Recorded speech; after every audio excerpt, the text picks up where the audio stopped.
ہم کریں گے ہر مظلوم کی حمایت۔ السلام علیکم ناظرین، میں ہوں حرین فاطمہ اور آپ دیکھ رہے ہیں حمایتی نیوز HD چینل۔ نظر ڈالتے ہیں آج کی اہم خبر پر۔ Pakistan Tehreek Insaf P T I کے ترجمان رؤف حسن نے انکشاف کیا ہے کہ بانی پی ٹی آئی کا ایکس اکاؤنٹ بیرونی ملک سے آپریٹ کیا جا رہا ہے اور سوشل میڈیا کا سربراہ امریکہ میں ہوتا ہے۔ ایک انٹرویو میں انہوں نے کہا کہ انہیں تفتیش کرنی پڑے گی کہ بانی پی ٹی آئی کے ایکس اکاؤنٹ پر شیخ مجیب الرحمان والی ویڈیو کس نے اپلوڈ کی۔ رؤف حسن نے کہا کہ پی ٹی آئی کے جن MNAs اور MPAs نے شیخ مجیب الرحمان والی ویڈیو ری شیئر کی، انہوں نے یہ کام اپنی ذاتی حیثیت میں کیا۔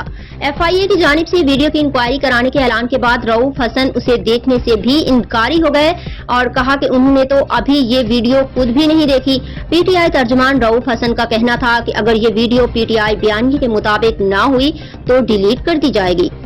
اب تک کے لیے اتنا ہی۔ مزید خبروں اور اپڈیٹ سے باخبر رہنے کے لیے دیکھتے رہیں حمایتی نیوز HD چینل۔